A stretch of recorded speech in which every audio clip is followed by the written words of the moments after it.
ഓം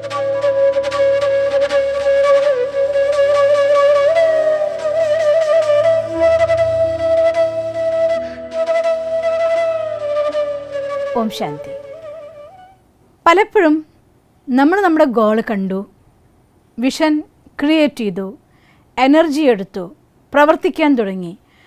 പക്ഷേ ഇത് കേൾക്കുമ്പോൾ പ്രവർത്തിക്കുമ്പോൾ വളരെ ഈസിയാണെന്നും നമുക്കിത് നമ്മളെന്താ പറയുക, ഞൊടിയിടയിൽ നേടിയെടുക്കാമെന്നൊക്കെ പറയില്ലേ, അത്തരത്തിൽ നേടിയെടുക്കാൻ പറ്റും എന്നൊക്കെ വിചാരിക്കാറുണ്ട് ആളുകൾ. ചില ആളുകളെ സംബന്ധിച്ചിടത്തോളം ഞൊടിയിടയിൽ നേടിയെടുക്കാൻ സാധിക്കുക തന്നെ ചെയ്യും. ചില കാര്യങ്ങളെ സംബന്ധിച്ചിടത്തോളം ഞൊടിയിടയിൽ നേടിയെടുക്കാൻ സാധിക്കുക തന്നെ ചെയ്യും. ഫോർ എക്സാമ്പിൾ, എനിക്ക് കമ്മ്യൂണിക്കേഷൻ കിട്ടാത്ത ഒരാളുടെ അടുത്തുനിന്ന് അവരെവിടെയാണ്, എന്താണ്, ഒരു കമ്മ്യൂണിക്കേഷൻ എനിക്ക് വേണം എന്ന് 2-3 ദിവസമായി ഞാൻ ട്രൈ ചെയ്യുന്നു, അല്ലെങ്കിൽ കുറച്ച് ദിവസമായി എൻ്റെ ഫ്രണ്ട് എന്നെ വിളിക്കുന്നില്ല, അല്ലെങ്കിൽ എനിക്ക് എൻ്റെ അച്ഛൻ്റെ അടുത്ത് മെസ്സേജ് കിട്ടുന്നില്ല, എൻ്റെ ഹസ്ബൻഡിൻ്റെ അടുത്ത് മെസ്സേജ് കിട്ടുന്നില്ല, എനിക്ക് അർജുനൊരു മെസ്സേജ് കിട്ടണം, ഞാൻ അവരുമായിട്ട് കമ്മ്യൂണിക്കേറ്റ് ചെയ്യാൻ നോക്കുമ്പോൾ കമ്മ്യൂണിക്കേഷൻ സിസ്റ്റങ്ങൾ പ്രോപ്പർ അല്ലാത്തത് കൊണ്ടോ എന്തുകൊണ്ടോ എനിക്ക് അവരുമായിട്ടുള്ള കമ്മ്യൂണിക്കേഷൻ ക്ലിയർ ആവുന്നില്ല. അങ്ങനെ ഒരു കാര്യത്തിന് വേണ്ടിയിട്ടാണ് ഞാൻ ലോ ഓഫ് അട്രാക്ഷൻ ഉപയോഗിക്കുന്നതെങ്കിൽ അതൊരു ചെറിയ കാര്യമാണ്, ചെറുതിലും ചെറുതായ കാര്യം. ഒരു പക്ഷേ അത് കിട്ടുന്ന ആളെ സംബന്ധിച്ചിടത്തോളം വലുതിലും വലുതായ കാര്യമാണ്. പക്ഷേ ആസ് എൻ ആക്ഷൻ അതൊരു ചെറിയ കാര്യമാണ്. അതുകൊണ്ട് തന്നെ ഒരു 24 മണിക്കൂർ മാനിഫെസ്റ്റേഷൻ നമ്മൾ ടെക്നിക്ക് യൂസ് ചെയ്യുമ്പോൾ അതിൽ ആ 24 മണിക്കൂർ പോലും വേണ്ട, ചെയ്ത് ചിലപ്പോൾ രാത്രി ചെയ്ത് രാവിലെ ആകുമ്പോഴേക്കും മെസ്സേജ് വന്നേക്കും. അങ്ങനെയൊക്കെ സംഭവിക്കാറുണ്ട്. ചെറിയൊരു എമൗണ്ടിന് വേണ്ടിയിട്ടാണ് നമ്മൾ ചെയ്യുന്നതെങ്കിൽ ആ എമൗണ്ട് വളരെ വേഗം നമ്മുടെ കയ്യിൽ വന്ന് ചേർന്നേക്കാം, അതും സംഭവിക്കാറുണ്ട്. പക്ഷേ എന്ന് കരുതി എല്ലാ കാര്യവും അങ്ങനെ തന്നെ എളുപ്പത്തിൽ നടക്കണം എന്ന് പറയാനില്ല. പിന്നെ നമ്മളിപ്പോൾ പഠിച്ചു ലോ ഓഫ് അട്രാക്ഷൻ്റെ മെത്തേഡ്സ്, 555 മെത്തേഡ് കുറിച്ച് പഠിച്ചു, 2 കപ്പ് മെത്തേഡിനെ കുറിച്ച് പഠിച്ചു, 24 hours മാനിഫെസ്റ്റേഷനെ കുറിച്ച് പഠിച്ചു. ഇതെല്ലാം ഒരു ടൂളുകളാണ്. എന്ന് വെച്ചാൽ നമുക്കറിയാം, വലിയ പാറ പൊട്ടിക്കണമെങ്കിൽ വലിയ ചുറ്റിക കൊണ്ടടിക്കണം, ചെറിയ പാറ പൊട്ടിക്കണമെങ്കിൽ ചെറിയ ചുറ്റിക കൊണ്ടടിച്ചാൽ മതിയാവും. ചുറ്റിക എന്നതൊരു ടൂളാണ്. ആ പാറയുടെ വലിപ്പം അനുസരിച്ച് അതിൻ്റെ വെയ്റ്റും അതിൻ്റെ കിലോയും അതിന് നമ്മൾ അടിക്കുന്നതായിരിക്കുന്ന തവണയും ഇതെല്ലാം വ്യത്യാസം വന്നിരിക്കാം. അപ്പം നമ്മൾ വിചാരിക്കും ഈ 24 hours മാനിഫെസ്റ്റേഷൻ എന്ന ഒരു കാര്യം, ഒരു മെത്തേഡ് പറഞ്ഞിട്ട് ആ മെത്തേഡ് ഞാൻ ചെയ്തിട്ട് എനിക്ക് നടന്നിട്ടില്ലല്ലോ. ഈ 555 എന്നൊരു മെത്തേഡ് പറഞ്ഞിട്ട് 5 ദിവസം ഞാൻ ചെയ്തു, എന്നിട്ട് എനിക്കെന്ത് നടക്കാതിരുന്നു. 2 കപ്പ് മെത്തേഡ് ചെയ്തു. ഓവർനൈറ്റ് മാനിഫെസ്റ്റേഷൻ ടൂളാണ് ആക്ച്വലി 2 കപ്പ് മെത്തേഡ് എന്ന് പറയുന്നത്. എൻ്റെ അനുഭവത്തിൽ എനിക്ക് ഒരു 8,000 rupees വേണം എന്ന് കരുതിയിട്ട് ഞാൻ ചെയ്തതായിരിക്കുന്ന ഒരു മാനിഫെസ്റ്റേഷനിൽ നാളെ എനിക്ക് ഇന്ന് എൻ്റെ കയ്യിൽ ഇത്രയേ ഉള്ളൂ, നാളെ എനിക്ക് ഒരു 8,000 rupees വേണം എന്ന് കരുതിയിട്ട് ഞാൻ എഴുതിയത്. പക്ഷേ എൻ്റെ കയ്യിൽ വന്നു ചേർന്നത് 58,000 rupees ആയിരുന്നു പിറ്റേ ദിവസം രാവിലെ. എന്ന് കരുതിയിട്ട് എല്ലാ പ്രാവശ്യവും അതേപോലെ തന്നെ വേഗം എല്ലാം നടന്നോന്ന് പറയാൻ പറ്റില്ല. ചിലപ്പോഴൊക്കെ എന്തുകൊണ്ടാണ് ഈ വേരിയേഷൻ ഉണ്ടാവുന്നത്, അതിൻ്റെ പിന്നിലെ സീക്രട്ടാണ് നമ്മൾ കാണാൻ പോകുന്നത്. നമ്മുടെ ബോധമനസ്സും ഉപബോധ മനസ്സും തമ്മിലുള്ളതായിരിക്കുന്ന ആശയവിനിമയങ്ങളും അതിലുണ്ടാകുന്നതായിരിക്കുന്ന സങ്കല്പങ്ങളും ആ സങ്കല്പങ്ങൾ ഉണ്ടാക്കുന്നതായിരിക്കുന്ന വൈബ്രേഷനുമാണ് ജീവിതത്തിലെ എല്ലാ കാര്യം നടക്കുന്നതിൻ്റെ ആധാരം എന്ന് നമ്മൾ മനസ്സിലാക്കി.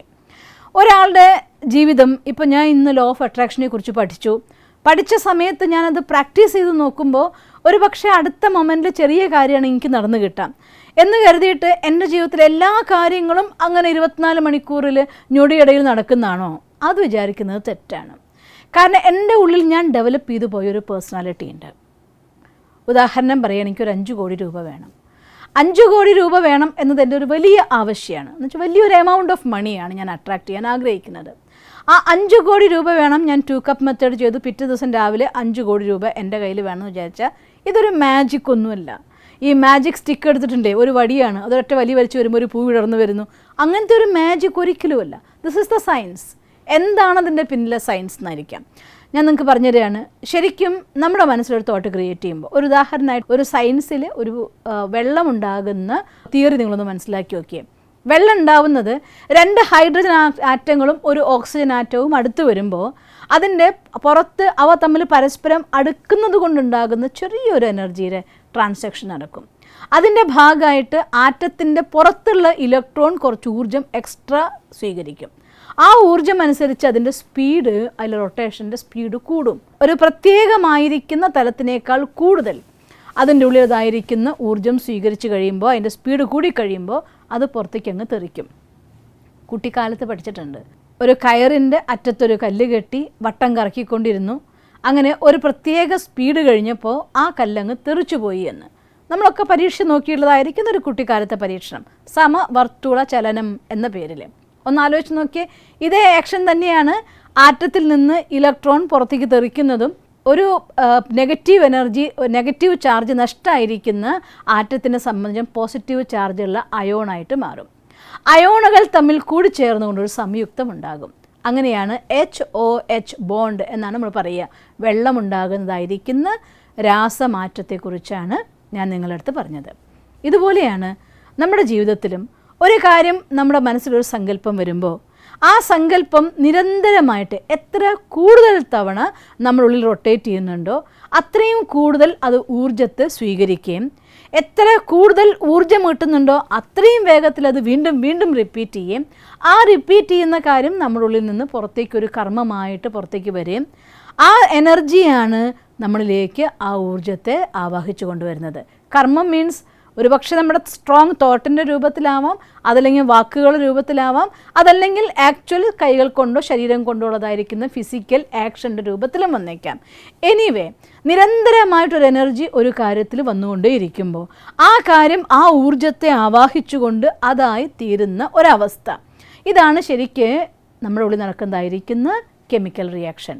ഒരു തോട്ട് നമ്മുടെ മൈൻഡിൽ വരുന്നു, ആ തോട്ട് എനർജി റിസീവ് ചെയ്യുന്നു, ഫുൾ ബോഡിയിലേക്ക് ആ എനർജി സ്പ്രെഡ് ചെയ്യുന്നു, അതനുസരിച്ച് ശരീരത്തിൽ നിന്ന് വൈബ്രേഷൻ പുറത്തേക്ക് പോകുന്നു, അതനുസരിച്ചായിട്ടുള്ള ഊർജ്ജത്തെ അത് വീണ്ടും എഗെയിൻ അട്രാക്റ്റ് ചെയ്ത് കൊണ്ടുവരുന്നു. ആ അട്രാക്റ്റ് ചെയ്ത ഊർജ്ജത്തിനനുസരിച്ച് എഗെയിൻ തോട്ട് ഉണ്ടാകുന്നു. ഞാനെന്ന് പറയുന്ന ഒരു വ്യക്തി അഥവാ നമ്മൾ ഓരോരുത്തരും ഈ ഒരു ദിവസം കൊണ്ട് ലോ ഓഫ് അട്രാക്ഷൻ്റെ ക്ലാസ് കേട്ടപ്പോൾ അങ്ങ് മേലെന്ന് അവതരിച്ചു വന്നവരല്ലല്ലോ. ഇത്രയും വർഷങ്ങളായിട്ട് നമ്മൾ ജനിച്ച് അമ്മയുടെ ഗർഭത്തിൽ കിടക്കുന്ന നിമിഷം മുതൽ നിങ്ങളുടെ പാരൻസ് നിങ്ങൾക്ക് തന്നതായിരിക്കുന്ന ആ ഒരു അന്തരീക്ഷത്തിനനുസരിച്ച് നമ്മൾ വീട്ടിൽ അമ്മയുടെ ഗർഭത്തിൽ നിങ്ങൾ കിടക്കുമ്പോൾ ഏത് ലെവലിലൊക്കെ ഉള്ളതായിരിക്കുന്ന മെസ്സേജസ് നമ്മുടെ ഉള്ളിലേക്ക് വരുന്നുണ്ടായിരുന്നു, ഫീലിങ്സ് അഥവാ വൈബ്രേഷൻസ് വരുന്നുണ്ടായിരുന്നു. അതിൻ്റെ ആധാരത്തിൽ നമ്മുടെ ഉള്ളിൽ റെക്കോർഡ് ചെയ്ത് പെട്ടുപോയതായിട്ടുള്ള കുറേ തോട്ട്സ് ഉണ്ട്, കുറേ ഫയൽസ് ഉണ്ട്. കുട്ടിക്കാലത്ത് നമ്മളോട് മറ്റുള്ളവർ പെരുമാറിയതായിട്ടുള്ള കാര്യങ്ങൾ, നമ്മൾ കണ്ടത് കേട്ടത്. ചില കുട്ടികൾക്ക് പേടിയേ ഇല്ലാതെ വളർന്നു കാണാം, ചില കുട്ടികൾക്ക് ഭയങ്കര പേടി കാണാം. റീസൺ നോക്കിക്കഴിഞ്ഞാൽ കുട്ടിക്കാലത്ത് ഒരു വിളക്ക് കൊളുത്തിരിക്കുന്ന സമയത്ത് ആ വിളക്കിനെ പിടിക്കാൻ വേണ്ടി ഒരു കുട്ടി പോകുമ്പോൾ ആ കുട്ടിയുടെ അമ്മ വിളക്കിൻ്റെ അടുത്ത് എത്താനാകുമ്പോഴാണ് കാണുന്നത് കണ്ട വശം മോനെ എന്ന് വിളിക്കുന്ന ആ ഒരു വീഡിയോയിൽ കുട്ടി ഞെട്ടി നിൽക്കുകയാണെങ്കിൽ ആദ്യത്തെ ഭയത്തിൻ്റെ ഇൻഫർമേഷൻ അവിടെ റെക്കോർഡായി. ഇങ്ങനെ ഏതൊക്കെ സന്ദർഭത്തിൽ ചിലപ്പോൾ കാല് തെറ്റി വീണപ്പോൾ വീഴ്ച കുറച്ച് ആഘാതത്തിലായിട്ടുണ്ടാവും, തലയടിച്ചു പോയിട്ടുണ്ടാവും, അന്നും പേടിച്ചു പോയി, എന്തിനെങ്കിലുമൊക്കെ കണ്ടിട്ട് ഞെട്ടിയിട്ടുണ്ടായിരിക്കും, പേടിച്ചു പോയിട്ടുണ്ടായിരിക്കാം. ഇങ്ങനെ ഭയത്തിൻ്റെ, ടെൻഷൻ്റെ, വറിയുടെ, കൺഫ്യൂഷൻസിൻ്റെ ഇങ്ങനെയുള്ള നിരവധി ഫയലുകൾ നമ്മുടെ സബ് കോൺഷ്യസ് മൈൻഡിൽ റെക്കോർഡ് ചെയ്യപ്പെട്ടിട്ടുണ്ട്. ചിലരെ സംബന്ധിച്ചിടത്തോളം നെഗറ്റീവ് ഫയൽസിൻ്റെ എണ്ണം കുറവായിരിക്കും, ചിലരെ സംബന്ധിച്ചിടത്തോളം നെഗറ്റീവ് ഫയലുകളുടെ എണ്ണം കൂടുതലായിരിക്കും. നിന്നെ കൊണ്ടൊന്നും പറ്റില്ല, ആദ്യമായിട്ടൊരു സ്പോർട്സിന് പങ്കെടുക്കാൻ പോയപ്പോൾ തോറ്റുപോയപ്പോൾ എല്ലാവരും കൂടെ അങ്ങ് കൂക്കി, എന്നെക്കൊണ്ട് ഓടാനാവില്ല എന്ന് കുട്ടി നിശ്ചയിച്ചു. ആദ്യമായിട്ടൊരു പാട്ട് പാടാൻ വേണ്ടി സ്റ്റേജിലേക്ക് പോയപ്പോൾ ആ സമയത്ത് എല്ലാവരും കൂടി അങ്ങ് കളിയാക്കി, അതോടുകൂടിയിട്ട് ഞാൻ ഇനി പാടില്ലേ എന്ന് പറഞ്ഞ് തിരിച്ചു വന്നു. ഇങ്ങനെ പല സന്ദർഭങ്ങളിലായി നമ്മുടെ കൂട്ടുകാരുടെ ഇടയിൽ, വീട്ടുകാരുടെ ഇടയിൽ, നാട്ടുകാരുടെ ഇടയിൽ, ടീച്ചർമാരിൽ നിന്ന്, മാതാപിതാക്കളിൽ നിന്ന്, പലരിൽ നിന്നുമായിട്ട് എൻ്റെ ഉള്ളിൽ കൂടിക്കേറിയതായിരിക്കുന്ന ഇമോഷണലി ചാർജ്ഡ് ആയിരിക്കുന്ന, അണ്ടർലൈൻ ചെയ്ത് ഞാൻ പറയുകയാണ്, ഇമോഷണലി ചാർജ്ഡ് ആയിരിക്കുന്ന ഒരുപാട് ഫീലിങ്സ് നമ്മുടെ ഉള്ളിലുണ്ടായിരിക്കും. അതെല്ലാം ഫയലുകളുടെ രൂപത്തിൽ സേവ് ചെയ്യപ്പെട്ടിട്ടും ഉണ്ടായിരിക്കും. ആ ഫയലുകൾ സേവ് ചെയ്തിട്ടുള്ള എൻ്റെ ലൈഫിൽ ഞാൻ നോക്കുമ്പോൾ കുട്ടിക്കാലം തൊട്ട് ഒന്നിച്ചു വളർന്ന സുഹൃത്തുക്കളുടെ ഇടയിൽ അല്ലെങ്കിൽ പല ആളുകളുടെ ഇടയിലും അന്ന് കുട്ടിക്കാലത്തുണ്ടായതായിട്ടുള്ള സിമിലർ ആയിട്ടുള്ളൊരു ഇവൻ്റ് ഉണ്ടാകുമ്പോൾ അവരുടെ ആ കുട്ടി പ്രതികരിക്കുന്നത് ഞാൻ പലപ്പോഴും കണ്ടിട്ടുണ്ട്. കാരണം അവരുടെ ആ ഫയൽ ആ സമയത്ത് ഫുള്ളായിട്ട് ആക്റ്റീവ് ആവുകയാണ്. അവിടെ പറയുമ്പോൾ 28-30 വയസ്സായി, ഈ സംഭവം നടക്കുന്ന സമയത്ത് 8 വയസ്സാണ്. പക്ഷേ ആ കുട്ടി ആ മൊമെൻറ്റിൽ 8 വയസ്സുകാരനായ കുട്ടി അന്ന് പ്രതികരിച്ചിരുന്ന അതേപോലെ പ്രതികരിക്കുന്നത് ഞാൻ കണ്ടിട്ടുണ്ട്. കാരണം ആ 28 വയസ്സുകാരൻ അവിടെ മറഞ്ഞു, ആ 8 വയസ്സുകാരൻ കുട്ടി ഉണർന്നു. കാരണം അത് സബ് കോൺഷ്യസ് മൈൻഡിൻ്റെ ഉള്ളിൽ റെക്കോർഡ് ചെയ്ത് വെച്ചതായിരിക്കുന്ന ഫാക്ടറാണ്. ഇങ്ങനെ നോക്കിയാൽ നമ്മുടെ ഓരോരുത്തരുടെയും ജീവിതത്തിൽ വായിച്ച് പഠിച്ച് അറിഞ്ഞ് അനുഭവിച്ച് ഇങ്ങനെയുള്ളതായിരിക്കുന്ന ഫയലുകൾ നോക്കിക്കഴിഞ്ഞു, ഒരുപാട് ഫയല്. ഇതൊക്കെ എവിടെയൊക്കെ നിങ്ങൾ ഇമോഷണലി അത് ഹാപ്പി ആണെങ്കിലും ശരി, അൺഹാപ്പി ആണെങ്കിലും ശരി, ഭയമാണെങ്കിലും ശരി, അതല്ലെങ്കിൽ ധൈര്യമാണെങ്കിലും ശരി, ഏത് ഫീലിംഗ് ആണോ നിങ്ങൾ ഇമോഷണലി ചാർജ്ഡ് ആയിക്കൊണ്ട്, മീൻസ് മനസ്സിൻ്റെ ഉള്ളിൽ അനുഭൂതിയോട് കൂടിയിട്ട് അനുഭവിച്ചതായിരിക്കുന്ന ഫീലിങ്സ്, അതിൻ്റെ ആ അനുഭൂതിയുടെ ആഴമനുസരിച്ച് അത് നമ്മുടെ ഉള്ളിൽ റെക്കോർഡായി കിടക്കുന്നുണ്ടായിരിക്കും.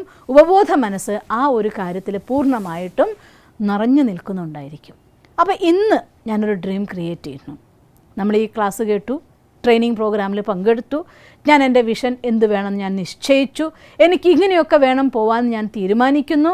അപ്പോഴും ഇതൊക്കെ ഇന്ന് ബോധ മനസ്സുകൊണ്ട് അറിഞ്ഞു സ്വന്തമാക്കിയ ഫാക്ടറാണ്. ഇന്നലെ സ്വന്തമാക്കി വെച്ച ആ ഫാക്ടേഴ്സ് നമ്മുടെ സബ് കോൺഷ്യസ് മൈൻഡ് ഒരു കടൽ പോലെ ഉപമിക്കുകയാണെങ്കിൽ മേലെ പരപ്പും ആഴപ്പരപ്പും. അത് ഉപരിതലത്തിലുള്ള പോലെയല്ല. ഉപരിതലത്തിൽ മേലെ പരപ്പിൽ അഥവാ ബോധ മനസ്സിൻ്റെ ഉള്ളിൽ ഞാൻ പ്ലാൻ ചെയ്യുന്നു, yes I want to do it. ഞാൻ പ്ലാൻ ചെയ്യുന്നു, I want to be win. ഞാൻ എല്ലാം എനിക്ക് വേണ്ടി പ്ലാൻ ചെയ്യുന്നു. സബ് കോൺഷ്യസ് മൈൻഡിൻ്റെ ഉള്ളിൽ ഇന്നലെ ഇതുപോലെ ചെയ്തിട്ട് തീരുമാനം എടുത്തിട്ട് കാല് വെച്ചപ്പോൾ ചെയ്തു നോക്കിയപ്പോൾ ഇങ്ങനെയല്ല ഉണ്ടായത്. ഉള്ളിൽ നിന്നൊരാൾ പറയുന്നു. ഉള്ളിൽ നിന്ന് കേൾക്കുമ്പോൾ സംശയം വരും. ഇതൊക്കെ എനിക്ക് പറ്റുമോ? അവർക്ക് പറ്റുന്നുണ്ട്, സിസ്റ്റർക്ക് പറ്റുന്നുണ്ട്, എന്നെക്കൊണ്ട് പറ്റുമോ? എൻ്റെ കൂട്ടുകാരന് പറ്റുന്നുണ്ട്, എന്നെക്കൊണ്ട് പറ്റുമോ? അവരൊക്കെ ഇത്രയും സമയം കൊണ്ട് ഇത്രയൊക്കെ കാര്യങ്ങൾ നേടി, എനിക്ക് പറ്റുമോ? ഇങ്ങനെ സംശയം എന്ന രോഗം നമ്മളുള്ളിൽ ഉടലെടുക്കും. നമ്മുടെ ഉള്ളിൽ നിന്ന് വരുന്നതായിരിക്കുന്ന സംശയം അടുത്തൊരു നിമിഷം നമ്മൾ ചിന്തിക്കും, അത് ശരിയല്ല, ഇതൊക്കെ മാറ്റണം എന്ന് തന്നെയാണ് പറഞ്ഞത്. വീണ്ടും നമ്മൾ മാറ്റാൻ വേണ്ടതായിരിക്കുന്ന തോട്ട് ക്രിയേറ്റ് ചെയ്യുന്നു. ശരിക്കും പറഞ്ഞാൽ ഉള്ളിലൊരു യുദ്ധം നടക്കുകയാണ്. യെസ്, എന്നെക്കൊണ്ട് പറ്റും, എന്നെക്കൊണ്ട് പറ്റില്ല, എന്നെക്കൊണ്ട് പറ്റും, എന്നെക്കൊണ്ട് പറ്റില്ല. എത്ര സ്ട്രോങ് ഒരു യുദ്ധം നടക്കുന്നുണ്ടോ അത്രയും നമ്മുടെ എനർജി പുറത്തേക്ക് പോകുന്നത് ബ്ലോക്കാവും. നമ്മൾ ചിന്തിച്ചു നോക്കുമ്പോൾ ഞാൻ ടൂൾ ഉപയോഗിച്ചു, 5-5-5 മെത്തേഡ് പറഞ്ഞ പോലെ ആ സമയത്ത് ഞാൻ കൃത്യമായിട്ട് ചെയ്തിട്ടുണ്ടായിരുന്നു. 2 കപ്പ് മെത്തേഡ് ഞാൻ പൂർണ്ണ വിശ്വാസത്തോടു കൂടെ തന്നെയാണ് ചെയ്തത്. 24 hours മാനിഫെസ്റ്റേഷൻ അതും ഞാൻ കൃത്യമായിട്ട് തന്നെയാണ് ചെയ്തത്. അപ്പോൾ എനിക്ക് വിശ്വാസം ഉണ്ടായിരുന്നു നടക്കുമെന്ന്, സംശയമൊന്നും ഉണ്ടായിരുന്നില്ല. എന്നിട്ടും നടന്നിട്ടില്ല എന്ന് നമ്മൾ വിഷമിക്കും. എന്താ കാരണം? നമ്മുടെ ബോധ മനസ്സിൽ നടക്കുമെന്ന് പറഞ്ഞപ്പോൾ ഉപബോധ മനസ്സിനുള്ളിൽ നിന്ന് എവിടെയോ എന്തൊക്കെയോ അനുഭൂതികൾ നമ്മളോട് പറഞ്ഞു നടക്കില്ല. നടക്കില്ല എന്നല്ല, കഷ്ടമാണ്, അങ്ങനെയൊന്നും ശരിയായിക്കൊള്ളുന്നില്ല, അവരും ഇങ്ങനെയല്ലേ ഇവരും ഇങ്ങനെയല്ലേ എന്ന് 100 കാരണങ്ങൾ ഉണ്ടായിട്ടുണ്ടാവും. നടക്കാത്തതിൻ്റെ കാരണം നമ്മുടെ തന്നെ ഉള്ളിൽ നമ്മൾ ഡെവലപ്പ് ചെയ്ത് വെച്ച് പോയ, അഥവാ പല കർമ്മങ്ങൾ കൊണ്ട്, പല സ്റ്റഡികൾ കൊണ്ട്, പല റീസൺസ് കൊണ്ട് നമ്മുടെ ഉള്ളിൽ നമ്മൾ സേവ് ചെയ്ത് വെച്ച് പോയതായിരിക്കുന്ന ഫയലുകളാണ്. സാധാരണ കമ്പ്യൂട്ടറിനാണെങ്കിൽ ഒരു ഫയൽ ക്രിയേറ്റ് ചെയ്ത് അത് നമ്മൾ ക്ലോസ് ചെയ്യും മുന്നേ ക്ലോസിങ്ങിൻ്റെ ചിഹ്നത്തിൽ പോയിട്ട് നമ്മൾ കൊണ്ടുപോയി ക്ലിക്ക് ചെയ്താൽ കമ്പ്യൂട്ടർ നമ്മളോട് ചോദിക്കും ഈ ഫയൽ സേവ് ചെയ്യണോ വേണ്ടേ എന്ന്. ഇവിടെ അങ്ങനെ ഒരു മോണിറ്റർ ഇല്ലല്ലോ നമ്മളോട് ചോദിക്കാൻ. അതുകൊണ്ട് ഒരു ഓട്ടോമാറ്റിക് മോണിറ്ററിങ് സിസ്റ്റമാണ് നമ്മുടെ ബ്രെയിനിൽ സേവ് ചെയ്ത് വെച്ചിരിക്കുന്നത്, അഥവാ മൈൻഡിൽ സേവ് ചെയ്തിരിക്കുന്നത്. ഒരു കാര്യം 3 വട്ടം ആവർത്തിച്ചുവെങ്കിൽ അത് വേണ്ടതെന്ന് മനസ്സിലാക്കൂ. 9 തവണ ആവർത്തിച്ചതെങ്കിൽ മറക്കാൻ പാടില്ലാത്തത് എന്ന് മനസ്സിലാക്കൂ എന്നാണ് ഇതിനോർത്തതായിരിക്കുന്ന ഈ കമ്പ്യൂട്ടറിന് അഥവാ നമ്മുടെ മൈൻഡിന് സോഫ്റ്റ്വെയർ ഇങ്ങനെയാണ് പ്രോഗ്രാം ചെയ്തു വച്ചിരിക്കുന്നത്. അതുകൊണ്ട് പലതവണ ആവർത്തിച്ചു വന്ന ഏത് സങ്കല്പമാണെങ്കിലും അതിനെ സംബന്ധിച്ചിടത്തോളം അത് അതിൻ്റെ ശരിയാണ്, അതിൻ്റെ സത്യമാണ്. ഇങ്ങനെ പല ജീവിത സാഹചര്യങ്ങളിലൂടെ കടന്നു വന്ന നമ്മൾ ഓരോരുത്തരും നമ്മുടെ ഉപബോധ മനസ്സിനുള്ളിൽ നോക്കിക്കഴിഞ്ഞാൽ ഇത്തരത്തിൽ സേവ് ചെയ്ത് വെച്ച നിരവധി ഫയലുകളാണ് അവിടെ. ആ ഫയലുകൾ ഓരോന്നും പുറപ്പെടുവിക്കുന്നതായിട്ടുള്ള വൈബ്രേഷൻസ് അധികവും നോക്കിക്കഴിഞ്ഞാൽ പോസിറ്റീവാണ് എങ്കിൽ അവരെ സംബന്ധിച്ചിടത്തോളം മാനിഫെസ്റ്റേഷൻ എളുപ്പമായിരിക്കും. ആ ഫയലുകളിൽ നെഗറ്റീവ് ആണെന്നുണ്ടെങ്കിൽ അവരെ സംബന്ധിച്ചിടത്തോളം ആ മാനിഫെസ്റ്റേഷൻ കുറച്ച് പ്രയാസമായിരിക്കും. ഒരു മൂത്ത കാതലായിരിക്കുന്ന തേക്കിൻ്റെ തടീനെ ഒരു വാൾ കൊണ്ട് മുറിക്കുന്ന വാളിന് സെയിം മൂർച്ചയാണ്. പക്ഷേ അത് ഒരു ഉപ്പൂറ്റി മരത്തിൻ്റെ തടി മുറിക്കാനും തേക്കിൻ തടി മുറിക്കാനും രണ്ടിനും വേണ്ടതായിരിക്കുന്ന സമയവും ഊർജവും രണ്ടാണ്. അപ്പോൾ എൻ്റെ ഉള്ളിൽ ഡെവലപ്പ് ചെയ്തു പോയിരിക്കുന്ന സംസ്കാരത്തിൻ്റെ ഉള്ളിൽ, എൻ്റെ പേഴ്സണാലിറ്റിയുടെ ഉള്ളിൽ ഞാൻ റെക്കോർഡ് ചെയ്ത് വെച്ച് പോയതായിരിക്കുന്ന സംസ്കാരത്തിൻ്റെ ഉള്ളിൽ നെഗറ്റിവിറ്റിയാണ് കൂടുതലെങ്കിൽ തീർച്ചയായിട്ടും അതിനെ ഓവർകം ചെയ്ത് എനിക്ക് റിസൾട്ടിലെത്താൻ വേണ്ടി ചിലപ്പോൾ സമയം വേണ്ടി വന്നേക്കാം എന്ന് കരുതിയിട്ട് അവർക്ക് ലോ ഓഫ് അട്രാക്ഷൻ നടക്കില്ല എന്നല്ല, നടക്കും. പക്ഷേ കുറച്ച് കൂടുതൽ നമ്മൾ പരിശ്രമിക്കേണ്ടിയിരിക്കുന്നു, കുറച്ചുകൂടെ ശ്രദ്ധിക്കേണ്ടിയിരിക്കുന്നു, കുറച്ചുകൂടെ പൂർണ്ണ ശ്രദ്ധയോടുകൂടെ നമ്മുടെ കാര്യങ്ങൾ സ്റ്റെപ്പ് മുന്നോട്ട് വെച്ച് നമ്മൾ പോവേണ്ടിയിരിക്കുന്നു. ഇനി വേറെയും റെമഡി ഉണ്ട്. നമ്മുടെ ഉള്ളിലൊരു തോട്ട് ക്രിയേറ്റ് ചെയ്യുന്ന സമയത്ത് അത് ക്രിയേറ്റ് ചെയ്യുന്നൊരു ഊർജ്ജമുണ്ട്. അത് പലപ്പോഴും ഞാൻ പലരെയും കണ്ടിട്ടുള്ളൊരു കാര്യം, നമ്മൾ വിഷ്വലൈസ് ചെയ്തിട്ടൊക്കെ ഉണ്ടാവും, എനിക്ക് ഇങ്ങനെ വേണം, ഇങ്ങനെ ആയിരിക്കണം, ഞാൻ എന്നെ വിശ്വസിപ്പിക്കുകയും ചെയ്തു, ഞാനതായിത്തീരും, എനിക്കങ്ങനെ വേണം എന്നൊക്കെ പറഞ്ഞു. പക്ഷേ മറ്റുള്ളവർ പറഞ്ഞ് കേൾക്കുമ്പോൾ പറയാനൊരു മടിയുണ്ടാവുമല്ലോ, ഞാനിങ്ങനെയാവും, ഞാനതാവും എന്ന് പലപ്പോഴും പറയാനുള്ളതായിരിക്കുന്ന ചമ്മൽ കൊണ്ട്. അതല്ലെങ്കിൽ ഞാൻ പറയുമ്പോൾ അവരതിനെ നെഗറ്റീവായിട്ട് വിമർശിക്കും എന്നുള്ളതായിരിക്കുന്ന അറിവുള്ളത് കൊണ്ട് അവർ മനസ്സിൽ പറയുകയൊക്കെ ചെയ്യും ഞാനിങ്ങനെയൊക്കെ ആവുമെന്ന്. പക്ഷേ ഉള്ളിൻ്റെ ഉള്ളിൽ അത് ആവും എന്നുള്ളതായി വിചാരിക്കുമ്പോഴും പുറത്ത് പറയുന്ന സമയത്ത് പറയും അതൊക്കെ സാരില്ല, നോക്കാം, ശ്രമിക്കുകയാണ് ഞാൻ, അങ്ങനെ നോക്കണമല്ലോ, പറ്റുമെന്ന് നോക്കാമല്ലോ, ഇങ്ങനെയൊക്കെയുള്ളതായിരിക്കുന്ന പല നെഗറ്റീവായിരിക്കുന്ന രീതിയിൽ ലെസ് എനർജി ഉള്ളതായിരിക്കുന്ന വാക്കുകളെ, നെഗറ്റീവ് എന്ന് പറഞ്ഞുകൂടാ, പക്ഷേ ലെസ് എനർജി ആയിരിക്കുന്നതായിട്ടുള്ള വാക്കുകളെ നമ്മളുടെ വിഷനെക്കുറിച്ച്, നമ്മളുടെ എയിമിനെക്കുറിച്ച് നമ്മൾ തന്നെ ഉപയോഗിക്കും. ഒരു വാക്ക് എൻ്റെ ഉള്ളിൽ നിന്ന് പുറപ്പെടുക എന്ന് പറയുമ്പോൾ എൻ്റെ ഉപബോധ മനസ്സിനെ സംബന്ധിച്ചിടത്തോളം അത് ഞാൻ അവർക്ക് വേണ്ടി കേൾപ്പിക്കാൻ പറഞ്ഞു എന്നറിയില്ല, അത് ക്രിയേറ്റ് ചെയ്യുന്ന പൂർണ്ണമായിരിക്കുന്ന വൈബ്രേറ്റ് ചെയ്യുന്ന എനർജി, അതിനുണ്ടാവുന്നതായിട്ടുള്ള ആക്കവും തൂക്കവും അനുസരിച്ച് നമ്മുടെ ഉള്ളിലേക്ക് അത് പോവുകയാണ്. അത് പറയും എന്നെക്കൊണ്ടത് പറ്റില്ല. അതുകൊണ്ടാണ് ഈ ലോ ഓഫ് അട്രാക്ഷൻ്റെ നമ്പർ 1 ബ്ലോക്കാണ് ഐ കാൻറ്റ് എന്ന് പറയും. നമ്മൾ ഒരിക്കലും ഐ കാൻറ്റ് എന്നുള്ള വാക്ക്, എനിക്ക് കഴിയില്ല എന്ന് പറയുക ചെയ്യരുത്. എന്ത് തന്നെ ആയിക്കോട്ടെ ശ്രമിച്ചു നോക്കാമല്ലോ നമുക്ക്. അതുകൊണ്ട് പറയില്ല, പറ്റില്ല എന്നുള്ള വാക്ക് മാറ്റിയേക്കണം. നമ്മുടെ ഡിക്ഷണറിയിൽ നിന്ന് തന്നെ എന്നെക്കൊണ്ടാവില്ല എന്നുള്ള വാക്ക് എടുത്തു കളയുന്നതാണ് നല്ലത്. കാരണം അത് നമുക്ക് എപ്പോഴും നമ്മുടെ എനർജി വലിച്ചു കളയുന്ന, നമ്മുടെ ഊർജ്ജത്തെ നഷ്ടമാക്കുന്നതായിരിക്കുന്ന ഒരു വാക്കാണ്. അതുകൊണ്ട് അത്തരം വാക്കുകൾ പറയുമ്പോൾ ഞാൻ ശ്രമിക്കട്ടെ, ഞാൻ നോക്കട്ടെ, അവർ ചെയ്താൽ ഞാൻ ചെയ്തോളാം. എസ്പെഷ്യലി ഒരു റിലേഷൻഷിപ്പിനെ നന്നാക്കേണ്ട കാര്യമാണെങ്കിൽ അവരെ ഭാഗത്ത് ഇത്രയെങ്കിലും ഉണ്ടായാലല്ലേ നമുക്കിങ്ങനെ ചെയ്യാൻ പറ്റൂ എന്നുള്ളതായിട്ടുള്ള എങ്കിൽ ക്ലോസുകൾ, പിന്നെ മറ്റൊന്ന് എനിക്കാവില്ല എന്നുള്ളതായിരിക്കുന്ന വാക്കുകൾ, ഇങ്ങനെ ഇതിനു വേണ്ടി തടസ്സം ഉണ്ടാക്കുന്ന ഒരുപാട് ഫാക്ടേഴ്സ് ഉണ്ട്. അപ്പോൾ അതുകൊണ്ട് അത്തരത്തിൽ എന്തെങ്കിലും വാക്ക് നമ്മുടെ ഉള്ളിൽ നിന്ന് വന്നു പോയിട്ടുണ്ടെങ്കിൽ 1-ന് 3 എന്ന നിലയ്ക്ക്, എന്ന് വെച്ചാൽ ഞാനിപ്പം പറഞ്ഞു പോയി അറിയാതെ നോക്കാം എന്ന് പറഞ്ഞു പോയെങ്കിൽ 3 പ്രാവശ്യം ആവർത്തിച്ച് പറയുക, അല്ല ഞാൻ ചെയ്തിരിക്കും, ഞാനത് ചെയ്തിരിക്കും എന്ന് 3 തവണ ആവർത്തിച്ച് പറഞ്ഞ് ആ നെഗറ്റീവിൽ നിന്ന് മാറ്റി പോസിറ്റീവിനെ ക്രിയേറ്റ് ചെയ്യാൻ ശ്രമിക്കണം. കാരണം ഇല്ലെങ്കിൽ അന്തരീക്ഷത്തിലുള്ളതായിരിക്കുന്ന നെഗറ്റീവായിട്ടുള്ള വൈബ്രേഷൻസാണ് കൂടുതൽ. നമ്മുടെ ഉപബോധ മനസ്സിലുള്ള റെക്കോർഡ് ചെയ്ത് വെച്ചിട്ടുള്ളതിലാണെങ്കിൽ കുറേ നെഗറ്റീവ് ഫയൽസ് ഉണ്ട്. അപ്പോൾ എൻ്റെ ഉള്ളിലുള്ളതായിരിക്കുന്ന നെഗറ്റീവും പുറമെന്നുള്ള നെഗറ്റീവും ഒന്നിച്ച് അട്രാക്റ്റ് ചെയ്യുമ്പോൾ നമ്മുടെ ഡ്രീം നമ്മൾ അകന്നു പോവുകയുള്ളൂ, അല്ലാതെ അടുത്ത് വരില്ല.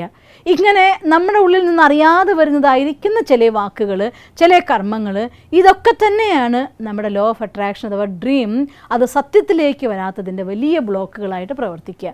അപ്പോൾ ഓരോ പ്രാവശ്യവും ഇത്തരത്തായിട്ടുള്ള വാക്കുകൾ അല്ലെങ്കിൽ ഇത്തരം കർമ്മങ്ങൾ, ഇത്തരം തോട്ട്സ് നമ്മുടെ ഉള്ളിൽ വരും തോറും നമ്മുടെ ഡ്രീം നമ്മൾ അകന്നു പോയിക്കൊണ്ടിരിക്കും. അപ്പോൾ നമ്മൾ വിചാരിക്കുന്നു, പരിശ്രമിക്കുന്നു, എന്നിട്ടും നടക്കാതെയാവുമ്പോൾ സ്വാഭാവികമായിട്ടും നിരാശ എന്ന ദ മോസ്റ്റ് വൾഗറായിരിക്കുന്ന വില്ലനാണ് നിരാശ. അത് നമ്മളെ വന്ന് പിടിക്കും. ഞാൻ ചെയ്തു നോക്കി, 21 ദിവസവും നോക്കി, 5 ദിവസവും നോക്കി, 5 ദിവസം വെച്ച് 5 തവണ ഞാൻ നോക്കി, എന്നിട്ടും അത് നടന്നിട്ടില്ല, എനിക്ക് ഇതൊന്നും പറഞ്ഞിട്ടില്ല. ഈ നിരാശ നമ്മുടെ എനർജീനെ ഏറ്റവും മാക്സിമം ലോ ലെവലിലേക്ക് കൊണ്ടുപോവുകയും അതുവരെ പോസിറ്റീവായിട്ടുള്ള തോട്ട് ക്രിയേറ്റ് ചെയ്ത് ഉള്ള ഓരോ നെഗറ്റീവ് ഫയലിനെ ഡിലീറ്റ് ചെയ്യാൻ ചെയ്തുകൊണ്ടിരിക്കുകയാണെങ്കിൽ ആ ഡിലീറ്റ് ചെയ്ത് കളഞ്ഞ എല്ലാ നെഗറ്റീവ് ഫയൽസിനെയും അട്രാക്റ്റ് ചെയ്ത് കൊണ്ടുവരുന്ന ഒരു നമ്പർ 1 വില്ലനാണ് നിരാശ എന്നത്. ആ നിരാശ വരുന്നതോട് കൂടിയിട്ട് നമ്മുടെ ഡ്രീമിലേക്കുള്ളതായിട്ടുള്ള യാത്ര അവിടെ ബ്ലോക്കാവുമായി. അതുകൊണ്ട് ഒരു കാര്യം നിർബന്ധമായിട്ട് നമ്മൾ അറിഞ്ഞിരിക്കണം, നമ്മളെ രക്ഷിക്കാൻ നമുക്കല്ലാതെ മറ്റാരെക്കൊണ്ടും സാധ്യമല്ല. അതുകൊണ്ട് എൻ്റെ ഉള്ളിൽ നിന്ന് തന്നെയാണ് പോസിറ്റീവ് തോട്ട് ക്രിയേറ്റ് ചെയ്യേണ്ടത്. ഞാൻ എൻ്റെ ഉള്ളിൽ നിന്ന് ക്രിയേറ്റ് ചെയ്യുന്ന പോസിറ്റീവ് തോട്ട്സിൻ്റെ ആധാരത്തിൽ എനിക്ക് എത്ര വേണമെങ്കിലും മുന്നോട്ട് പോകാൻ സാധിക്കും. നിരന്തരമായി ചെയ്യാനുള്ള കൺസിസ്റ്റൻസി നമ്മളൊന്ന് ആലോചിച്ച് നോക്കിയേ. 10ാം ക്ലാസ് എന്നതായിരിക്കുന്ന ഒരു ചെറിയ SSLC എക്സാം പാസ്സായ ഒരു റിസൾട്ടിന് വേണ്ടി 10 വർഷം സ്കൂളിൽ പോയവരല്ലേ നമ്മൾ. ഒരു വർഷം 1 മാസം അല്ലല്ലോ പോകുന്നത്. ഒരു വർഷത്തിൽ വർക്കിംഗ് ഡേയ്സ് ആയിരിക്കുന്ന എത്ര ദിവസം ഉണ്ടെങ്കിലും മുടങ്ങാതെ സ്കൂളിൽ പോയി പഠിച്ച് അതിൻ്റെയും പരീക്ഷ എഴുതി ഇത്ര വർഷം കൊണ്ട് ഈ ഒരു SSLC എക്സാമിൻ്റെ ഒരു റിസൾട്ടും കൊണ്ട് നമ്മൾ വരുന്നു. എത്ര ഹാപ്പി ആവുന്നുണ്ട്. ഒരു ഡിഗ്രി കിട്ടണമെങ്കിൽ 3 വർഷം നമ്മൾ കണ്ടിന്യൂസ് ആയിട്ട് പരിശ്രമിച്ചിട്ട് ഒരു സർട്ടിഫിക്കറ്റും കൊണ്ട് നമ്മൾ ഇങ്ങോട്ട് വരുന്നു. ജീവിതത്തിൽ വലിയ വലിയ ലക്ഷ്യങ്ങൾ നേടുമ്പോൾ കുറച്ച് നിരന്തരമായിരിക്കുന്ന ഒരു കണ്ടിന്യൂറ്റി എന്ന് പറയുന്നത് വളരെ അത്യാവശ്യമാണ്. ഏതെങ്കിലും ഒരു കാര്യം നടത്താൻ വേണ്ടി നോക്കുമ്പോൾ ചിലപ്പോൾ ചിലർക്ക് നമുക്ക് പെട്ടെന്ന് നടന്നു കിട്ടും, ചിലർക്ക് കുറച്ച് വൈകും. ചില കാര്യങ്ങൾ പെട്ടെന്ന് നടന്നു കിട്ടും, ചിലത് കുറച്ച് വൈകിയേക്കും. അതുകൊണ്ട് അവിടെ ആ സന്ദർഭങ്ങളിൽ അത്തരം സമയങ്ങളിൽ നമ്മളുള്ളതായിട്ടുള്ള നിരാശയെ ഒഴിവാക്കിക്കൊണ്ട് അവിടെയൊക്കെ തന്നെ നിരന്തരമായി എന്നോട് പറയാനുള്ളതായിരിക്കുന്ന ഒരു മോട്ടിവേഷൻ നമ്മളോട് ഉണ്ടായിരിക്കണം. അല്ല അത് പോയാൽ പോട്ടെ, ഇനിയും കഴിഞ്ഞിട്ടില്ലല്ലോ, അപ്പോൾ ഇത്രയും ഞാൻ എത്തിയിട്ടും എൻ്റെ ഡ്രീമിൽ എത്തിയിട്ടില്ലെങ്കിൽ കുറച്ചുകൂടെ എനിക്ക് ചെയ്യേണ്ടിയിരിക്കുന്നു എന്ന് സത്യത്തിന് മനസ്സിലാക്കുക. ആ ഒരു ഫീലിംഗ്, ഇത്ര ഞാൻ എന്തായാലും കുറേയൊക്കെ അടുത്ത് എത്തിയിട്ടുണ്ടാവും, കുറച്ചും കൂടെ എനിക്ക് വന്നാൽ മതി എന്നതായിരിക്കുന്ന ഒരു ഫീലിംഗ് ഉണ്ടല്ലോ, എഗെയിൻ ആ ഡ്രീം നിങ്ങളുടെ ഉള്ളിലേക്ക് അട്രാക്റ്റ് ചെയ്യും. ഇതൊന്നും എന്നെക്കൊണ്ട് നടക്കില്ലല്ലോ, എനിക്ക് കിട്ടിയില്ലല്ലോ എന്നുള്ള വിചാരം ഉണ്ടല്ലോ, അത് നമ്മളൊന്ന് ഡ്രീമിനെ അകറ്റി കൊണ്ടുപോയി കളയും. അതുകൊണ്ട് ആരുടെ സക്സസിനെയും കമ്പയർ ചെയ്യരുത്. ഞാൻ ഇപ്പോഴും ഓർമ്മിക്കും, ഒരു നല്ല ട്രെയിനർ ഒരു ക്ലാസ്സിൽ അദ്ദേഹം പറയുകയാണ്, 16 വർഷങ്ങൾ കൊണ്ട് MLM-ലെ ഒരു പെർഫെക്റ്റ് ട്രെയിനറായിട്ടുള്ള ഒരാൾ പറയുകയാണ്, എൻ്റെ അടുത്ത് ഒരാൾ ചോദിച്ചു, നിങ്ങൾ എങ്ങനെയാണ് ഇത്രയും ഒരു ഹൈറ്റ്സിലുള്ള ഒരാളായിട്ട് മാറിയത്? അദ്ദേഹം പറഞ്ഞു, ഞാൻ ആദ്യത്തെ വണ്ടി കൊണ്ട് ഇത്ര കിലോമീറ്റർ യാത്ര ചെയ്തു, 6 വണ്ടി മാറ്റി. അദ്ദേഹത്തിൻ്റെ ആ ഒരു 16 വർഷത്തിൻ്റെ യാത്രയിൽ ആദ്യത്തെ വണ്ടിയിൽ ഇത്ര കിലോമീറ്റർ, രണ്ടാമത്തെ വണ്ടി ഇത്ര കിലോമീറ്റർ, അങ്ങനെ എല്ലാം ഓരോ വണ്ടിയുടെയും പറഞ്ഞു എത്ര കിലോമീറ്റർ യാത്ര ചെയ്തു എന്ന് പറഞ്ഞു. അതുപോലെ എല്ലാം കൂടെ കൂട്ടി നോക്കുമ്പോൾ 6 ലക്ഷം കിലോമീറ്റർ യാത്ര ചെയ്ത് കഴിഞ്ഞു. അതുകൊണ്ട് 16 വർഷം കഠിനാധ്വാനം ചെയ്യുമ്പോൾ ഇത്രയും 6 ലക്ഷം കിലോമീറ്റർ നിങ്ങൾ യാത്ര ചെയ്ത ആളെ കണ്ട് ആളുടെ അടുത്ത് സംസാരിച്ച് കഴിയുമ്പോൾ ഞാൻ എത്തിയ പദവിയിൽ നിങ്ങളും എത്തുമെന്ന്. അപ്പോൾ അതുകൊണ്ട് ലൈഫിൽ നേട്ടം നേടിയിട്ടുള്ള ആരും ഒരു മിനിറ്റ് കൊണ്ട് അല്ലെങ്കിൽ ഒരു ദിവസം കൊണ്ട് നേടിയവരല്ല, അല്ലെങ്കിൽ ഒരു മാസം കൊണ്ട് നേടിയവരല്ല. എന്നാലും ഒരു കാര്യം ഉറപ്പാണ്, ഒരു മാസം അല്ലെങ്കിൽ ഒരു 41 ദിവസം 21 ദിവസമൊക്കെ ഒരു കാര്യത്തിൽ കൺസിസ്റ്റൻ്റായിട്ട് ചെയ്യാൻ നോക്കുമ്പോൾ, ഒരു കാര്യം ഞാൻ എടുത്ത് പറയുകയാണ്, 21 ദിവസം ഒരു ട്രെയിനിങ് പ്രോഗ്രാം 20 ദിവസം ഞാൻ ചെയ്തിട്ടുണ്ട്, ഒരു ദിവസം എനിക്ക് ചെയ്യാൻ പറ്റാണ്ടിരുന്നുള്ളൂ എന്ന് പറഞ്ഞെങ്കിൽ ആ 20 ദിവസം =0 എന്ന് കണക്കാക്കിയാൽ മതി. ട്രാൻസ്ഫോർമേഷൻ്റെ ആ ലാസ്റ്റ് സ്റ്റേജിൽ നമ്മൾ ആ കാര്യം ചെയ്യാതിരിക്കുമ്പോൾ അതുവരെ ചെയ്തത് നേരെ ഓപ്പോസിറ്റായി പോകുന്നല്ല, പക്ഷേ അതിൻ്റെ റിസൾട്ട് ഇല്ലാതായി പോകും. അതുകൊണ്ട് ഞാൻ 21 ദിവസം ചെയ്യാനുള്ളതായിട്ടുള്ള ഈ ട്രെയിനിങ് പ്രോഗ്രാമിൽ വന്നിട്ട് 16 ദിവസമൊക്കെ നന്നായി ചെയ്തിട്ടുണ്ട്, ബാക്കി ഇത്രയും കാര്യം എനിക്ക് റിസൾട്ട് കിട്ടണ്ടേ എന്ന് ചോദിച്ചാൽ എൻ്റെ മാത്സ് മാസ്റ്ററുടെ ഒരു കാര്യം ഞാൻ ഓർമ്മിച്ച് പോകും. ഞാൻ പലപ്പോഴും പലയിടത്തും പറയാറുണ്ട്, ഞാൻ BSc മാത്സിന് പഠിക്കുന്ന സമയത്ത് ഞങ്ങൾക്കൊരു സാറുണ്ടായിരുന്നു. ആ സാറ് ഞങ്ങളെടുത്ത് എപ്പോഴും പറയാറുണ്ട്, മാത്സിൽ പകുതി ഒരു തിയറം തെളിയിക്കാൻ പകുതി സ്റ്റെപ്പ് കറക്റ്റായി, പകുതി സ്റ്റെപ്പ് തെറ്റായി. അപ്പോൾ പകുതി സ്റ്റെപ്പ് കറക്റ്റല്ലേ സാറേന്ന് ചോദിക്കുമ്പോൾ പട്ട എന്നുള്ളതിന് പകരം ഒരു വള്ളി ഇട്ട് കഴിഞ്ഞാൽ എന്താ കിട്ടുക? പട്ടിയാവില്ലേ? അപ്പോൾ പട്ടിയും പട്ടയും ഒന്നാണ്, ഞാനൊരു വള്ളിയല്ലേ ഇട്ടുള്ളൂ, മാർക്ക് തരാൻ പറഞ്ഞാൽ തരുമോ ചോദിക്കും. ഇത് ജീവിതത്തിൽ ആക്ച്വലായിരിക്കുന്ന ഒരു ആൻസറാണ് സാറിൻ്റെ. ലൈഫിൽ എപ്പോഴും അങ്ങനെ തന്നെയാണ്. ഒരു ലക്ഷ്യം നേടാൻ വേണ്ടി അതിൻ്റെ അടുത്ത് വരെ എത്താൻ ചെയ്ത യാത്ര, അത് കഴിഞ്ഞ ശേഷം ലാസ്റ്റ് ഡേ അഥവാ അവസാനത്തെ 2 ദിവസത്തിൽ നിങ്ങൾ നേരെ ഓപ്പോസിറ്റ് ആയിട്ടുള്ള അവസ്ഥയിലേക്ക് പോയി എങ്കിൽ അതുവരെ ചെയ്തെല്ലാം അങ്ങ് പോയി. അതുകൊണ്ട് ഇത്ര ദിവസം ഞാൻ ചെയ്തു, റിസൾട്ട് കിട്ടിയില്ല എന്ന് പറയരുത്. ഈ റിസൾട്ട് കിട്ടും വരെ നിരന്തരമായിട്ട് ചെയ്യേണ്ട ഒന്നാണ്. കാരണം എൻ്റെ പേഴ്സണാലിറ്റിയുടെ ആധാരത്തിലാണ് ഞാൻ എന്നിലേക്ക് അട്രാക്റ്റ് ചെയ്യുന്നത്. ഒരിക്കലും നമ്മുടെ ഉള്ളിൽ എന്താണോ, ഞാൻ എന്താണോ, അതിനേക്കാൾ അധികം എനിക്ക് എന്നിലേക്ക് ആകർഷിക്കാൻ പറ്റില്ല എന്നുള്ളതാണ് സത്യം. സപ്പോസ് ആകർഷിക്കപ്പെട്ടു വന്നാൽ പോലും അത് നിൽക്കാതെ എവിടേക്കെങ്കിലും ഒഴുകിപ്പോകും. കാരണം പിടിച്ചു നിർത്താനുള്ള, താങ്ങി നിർത്താനുള്ള ശക്തി നമുക്ക് ഉണ്ടാവില്ല. ഒരു പാത്രത്തിനുള്ളിൽ എത്ര വെള്ളം കൊള്ളുന്നു അത്ര മാത്രമേ പാത്രത്തിന് സ്വീകരിക്കാനാവൂ. ബാക്കി എത്ര വെള്ളം ഒഴുക്കിയാലും അതൊക്കെ ഒഴുകിപ്പോവുകയുള്ളൂ. അതുപോലെ എൻ്റെ പേഴ്സണാലിറ്റി ഞാൻ ഡെവലപ്പ് ചെയ്യാത്തിടത്തോളം കാലം, എൻ്റെ ഉള്ളിൽ പോസിറ്റീവ് തോട്ട് ഞാൻ ക്രിയേറ്റ് ചെയ്യാത്തിടത്തോളം കാലം, എൻ്റെ എനർജീനെ ഞാൻ ഹൈ ലെവലിലേക്ക് മാറ്റാത്തിടത്തോളം കാലം എൻ്റെ ഡ്രീം എനിക്ക് കൊണ്ടുവരാൻ സാധിക്കില്ല. കുറ്റവാളി നിങ്ങൾക്ക് പറഞ്ഞു തന്ന ആളല്ല, കോഴ്സല്ല, നിങ്ങളുടെ കൂടെയുള്ള ആളുകളല്ല, നമ്മൾ തന്നെയാണ് നമ്മുടെ ഏറ്റവും വലിയ വില്ലനാകുന്നത്. അതുകൊണ്ട് നിരാശ എന്ന് പറഞ്ഞൊരു സാധനം, അത് തന്നെയാണ് ജീവിതത്തിൻ്റെയും വില്ലൻ. അത് തന്നെയാണ് പലരെയും ഒരു സെക്കൻഡ് കൊണ്ട് ജീവിതം അവസാനിപ്പിക്കണം എന്ന് വരെ തോന്നിപ്പിക്കുന്നത്. അത് തന്നെയാണ് നമ്മുടെ ഡ്രീമിലേക്ക് നമ്മളെ കൊണ്ടുപോവാത്ത സാധനം, അഥവാ സ്വപ്നത്തിൽ നിന്ന് നമ്മൾ ഒരുപാട് ദൂരത്തേക്ക് മാറ്റി നിർത്തുന്ന സാധനം. അതുകൊണ്ട് എന്ത് തന്നെ വന്നാലും അതിൻ്റെയൊക്കെ അപ്പുറത്തും ഒരു പോസിറ്റീവായിട്ടുള്ള കാര്യം ഉണ്ടാവും. അതിൻ്റെയും അപ്പുറത്ത് നമുക്ക് പ്രവർത്തിക്കാനുള്ളതായിട്ടൊരു പദം ഉണ്ടാവും, ഒരു വീതി ഉണ്ടാവും, ഒരു ഫീൽഡ് ഉണ്ടായിരിക്കും. അതിലൂടെ ഞാൻ മുന്നേറും എന്നതായിരിക്കുന്ന നിരന്തരമായിട്ടുള്ള പരിശ്രമമുണ്ടോ എന്നാൽ ലോകത്ത് നമുക്ക് നേടിയെടുക്കാൻ പറ്റാത്ത ഒരു കാര്യങ്ങളുമില്ല. പക്ഷേ കണ്ടീഷൻ കുറച്ച് വാക്കുകൾ ജീവിതത്തിൽ നിന്ന് ഡിലീറ്റ് ചെയ്യണം. പലപ്പോഴും നമ്മുടെയൊക്കെ ഒരു തോൽവി സംഭവിച്ചാൽ, അഥവാ ഈ ട്രെയിനിങ് പ്രോഗ്രാമിൽ പങ്കെടുത്തുകൊണ്ടിരിക്കുകയാണ്, 20 ദിവസം വരെയൊക്കെ നന്നായിട്ട് ചെയ്തു, അവസാനത്തെ 21ഉം 22ഉം ദിവസത്തിൽ നമുക്ക് ചെയ്യാൻ പറ്റിയിട്ടില്ലെങ്കിൽ കാരണം എന്താ പറയാമെന്നറിയോ? അവർ കാരണം കൊണ്ട് അന്നത്തെ ദിവസം ഇത്രയും ഹെക്റ്റിക്കായിരുന്നു, ഞാൻ എന്താ ചെയ്യാൻ പറ്റുക? ഇന്നത്തെ ദിവസം പെട്ടെന്നാണ് ഹോസ്പിറ്റലിലേക്ക് അവരെന്നെ കൊണ്ടുപോകേണ്ട കാര്യം വന്നത്, ഞാൻ എന്താ ചെയ്യാൻ പറ്റും? ഇങ്ങനെ കാരണം എന്തുകൊണ്ട് എന്ന് സ്വന്തം ചെയ്യണം എന്നുള്ള ഇച്ഛാശക്തിനെ നടപ്പിലാക്കാത്തതിൻ്റെ ഒഴിവ് കഴിവിനെ ആ കാരണം ഈ കാരണം പറയരുത്. കാരണം എന്നൊരു സാധനം നമ്മുടെ കൂടെ ഉള്ളിടത്തോളം കാലം ഒരിക്കലും നമ്മൾ നിവാരണത്തിലെത്തില്ല, അഥവാ നമ്മുടെ ലക്ഷ്യത്തിലെത്തില്ല. അതുകൊണ്ട് കാരണത്തെ ഒഴിവാക്കി നിവാരണം എന്നൊരു സാധനത്തിലൂടെ മുന്നോട്ട് പോയേ പറ്റൂ. ഞാൻ ഇപ്പോഴും ഓർമ്മിക്കും, എൻ്റെ കുട്ടിക്കാലത്ത് ശാസ്ത്രലോകത്തിലെ കുറച്ച് ചേട്ടന്മാർ വന്ന് പാടിത്തന്നൊരു പാട്ട്, എന്തുകൊണ്ട് എന്ന് എല്ലാത്തിനോടും ചോദിക്കണം, പൂച്ച പറക്കാത്തത് എന്തുകൊണ്ട്, കാക്ക പറക്കുന്നത് എന്തുകൊണ്ട് എന്ന്. എനിക്കിഷ്ടമുള്ളൊരു പാട്ടാണ്. പക്ഷേ ഒറ്റ കാര്യം മാത്രം, ജീവിതത്തിൽ പുതിയ പുതിയ കാര്യങ്ങൾ അറിയാൻ, അനുഭവിക്കാൻ, പഠിക്കാൻ വേണ്ടി നമുക്ക് എന്തുകൊണ്ട് എന്ന് ചോദിക്കാം. പക്ഷേ എൻ്റെ കയ്യിൽ നിന്നൊരു കാര്യം ഞാൻ ചെയ്യാതിരിക്കുന്ന സമയത്ത് അവർ കാരണം കൊണ്ടെന്ന് പറയാൻ വേണ്ടി എന്തുകൊണ്ട് ഉപയോഗിക്കരുത്.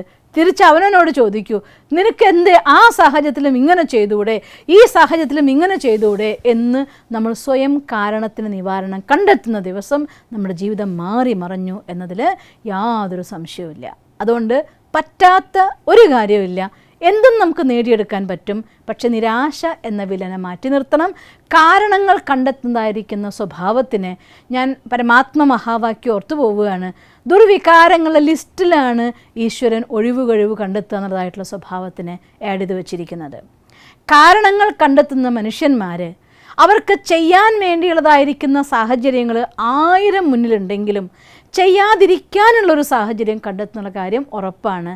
അതേസമയം ചെയ്യണം എന്നാഗ്രഹിക്കുന്ന കാര്യങ്ങൾ ചെയ്യാതിരിക്കാനുള്ള 1000 കാരണങ്ങൾ മുന്നിലുണ്ടെങ്കിലും ചെയ്യാനുള്ള ഒരു കാരണം ഉണ്ടാക്കുകയും അത് ചെയ്യുകയും ചെയ്യുന്നുള്ള കാര്യം ഉറപ്പാണ്. അതുകൊണ്ട് എല്ലാ മഹാത്മാക്കളുടെ ജീവിതം എടുത്ത് നോക്കിയാലും കാരണം എന്ന് ഒന്നെനിക്കില്ല എന്ന് പറഞ്ഞുകൊണ്ട് മുന്നേറിയവരാണ് അവരെല്ലാം സക്സസ്ഫുൾ ആയിട്ടുള്ളത്. അതുകൊണ്ട് കാരണം എന്ന ദ മോസ്റ്റ് വില്ലനായിരിക്കുന്ന നമ്മുടെ ലോ ഓഫ് അട്രാക്ഷൻ്റെ ശത്രുവാണ് ഒന്ന് കാരണം, അല്ലെങ്കിൽ അവരങ്ങനെ ചെയ്താൽ അവരങ്ങനെയാണെങ്കിൽ ഇങ്ങനെയാണെന്നുള്ളത്. മറ്റൊന്ന് എന്നെക്കൊണ്ട് സാധ്യമല്ല എന്നുള്ളതായിരിക്കുന്ന വിചാരം. പിന്നെ ഒന്ന് നിരാശ. ഇതിനെയൊക്കെ എല്ലാ കാലത്തേക്കും ഒഴിവാക്കുക. കോമ്പസ് എപ്പോഴും നമുക്ക് നമ്മുടെ പാതയിലേക്ക് മാത്രം തിരിച്ചു വയ്ക്കുക. എനിക്ക് മുന്നോട്ട് പോകാൻ എൻ്റെ വാല്യൂസിൻ്റെ ആധാരത്തിൽ ഞാൻ കണ്ടതായിട്ടുള്ള വിഷൻ എന്ന കോമ്പസിലൂടെ മുന്നോട്ട് പോയിക്കൊണ്ടിരിക്കുക. അവരെ നോക്കരുത്, അങ്ങോട്ട് നോക്കി. അതിന് വേറൊരു ഭാഷ ഞാൻ ഭഗവാന്റെ മഹാവാക്യം ഓർത്ത് പോവുകയാണ്, പരചിന്തനം. അവരൊക്കെ ചെയ്യാൻ പറ്റുന്നുണ്ട്, എനിക്ക് ചെയ്യാൻ പറ്റുന്നില്ല. അവർക്കൊക്കെ മാനിഫെസ്റ്റ് ചെയ്യാൻ പറ്റിയിട്ടുണ്ട്, എന്നെക്കൊണ്ട് പറ്റിയിട്ടില്ല. ഇങ്ങനെ കമ്പയർ ചെയ്യാതിരിക്കുക. നമ്മളെ തന്നെ നമ്മൾ അയ്യോ നിന്നെ ഒന്നിനും കൊള്ളില്ല. പലരും പറയാറുണ്ടാവും, നമ്മളെ ലാബിൽ ചേർത്ത് തരാനുണ്ടാവും, നിന്നെക്കൊണ്ടത് നടക്കില്ല എന്നൊക്കെ ലാബിൽ ചേർത്താനുള്ള പലരും ഉണ്ടാവും. പലരും പറഞ്ഞോട്ടെ, നമ്മളൊരിക്കലും നമ്മുടെ നേരെ പരാതിയായിട്ട് വരരുത്.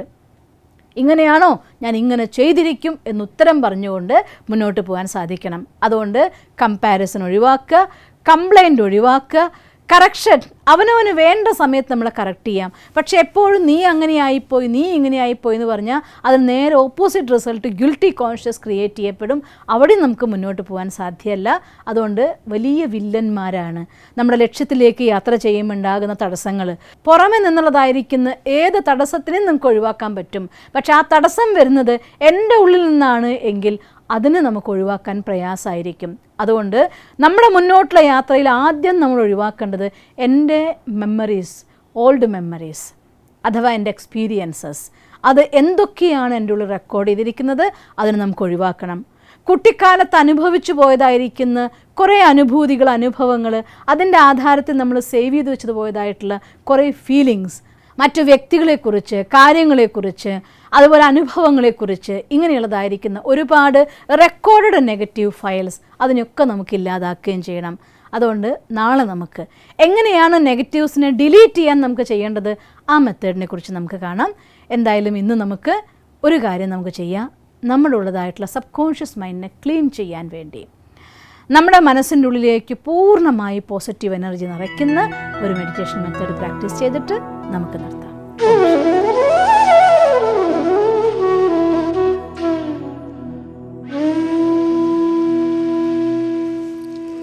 ഓം ശാന്തി.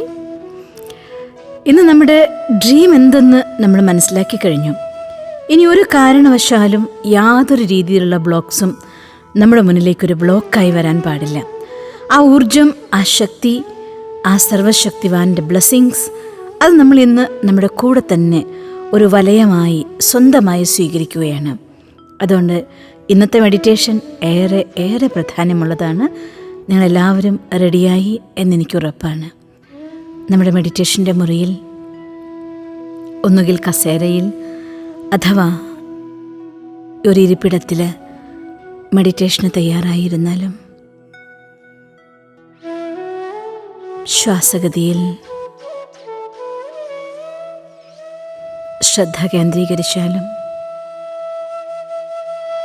2-3 തവണ ദീർഘശ്വാസം വലിച്ചുവിട്ടാലും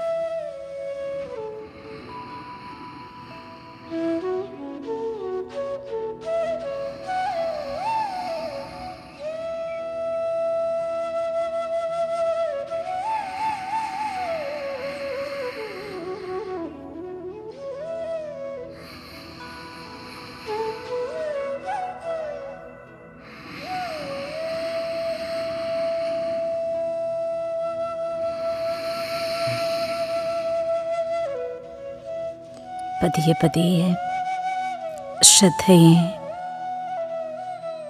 കാലിൻ്റെ പെരുവിരലുകളിലേക്ക് കൊണ്ടുവന്നാലും നമ്മുടെ ശ്രദ്ധ സ്പർശിക്കുന്നതോടുകൂടി ആ ഭാഗം തികച്ചും റിലാക്സ്ഡായി മാറിയിരിക്കുന്നു. പതിയെ പതിയെ ശ്രദ്ധയെ കാൽപാദങ്ങളിലേക്കും 2 കാലിൻ്റെയും മുട്ടുവരെയുള്ള ഭാഗങ്ങളിലേക്ക്, കാൽമുട്ടു മുതൽ അര വരെയുള്ള ഭാഗത്തേക്ക്,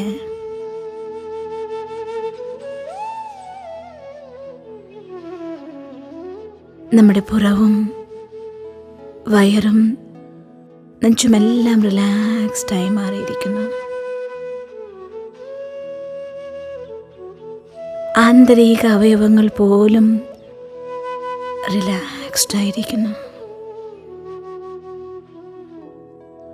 ഷോൾഡറുകൾ, കൈവിരൽ വരെയുള്ള ഭാഗങ്ങളെല്ലാം തന്നെ റിലാക്സ്ഡ് ആയിരിക്കുന്നു.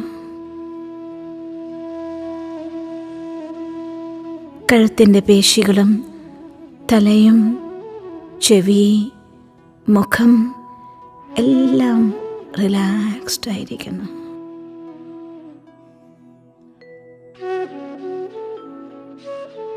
ഇപ്പോൾ ശ്വാസഗതി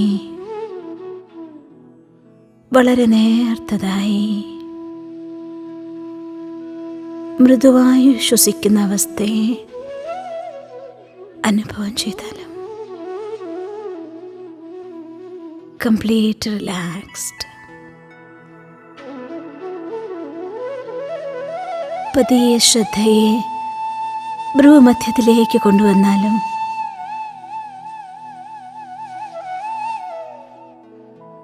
ഈ വലിയ ശരീരത്തിൻ്റെ ആധാരമായി ആന്തരിക വ്യക്തിത്വമായ ഞാൻ ആത്മ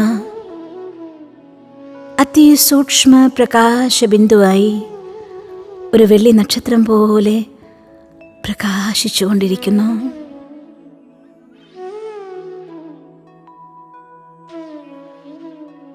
സർവശക്തനായ ഈശ്വരനെ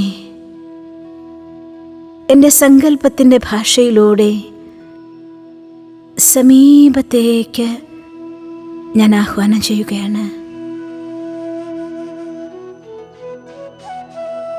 സർവശക്തനായ ഭഗവാൻ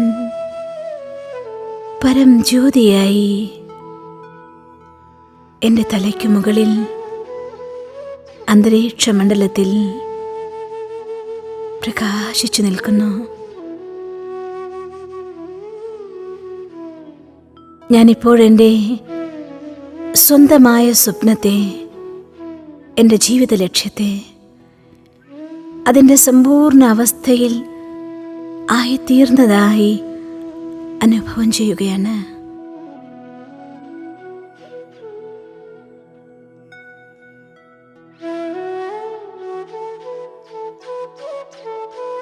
ആ പരമചൈതന്യം ദിവ്യപ്രകാശമായി എൻ്റെ തലയ്ക്കു മുകളിൽ വന്ന് വെള്ളി വെളിച്ചത്തിൻ്റെ പ്രകാശകിരണങ്ങളെ എന്നിലേക്ക് പ്രവഹിപ്പിക്കുന്നു.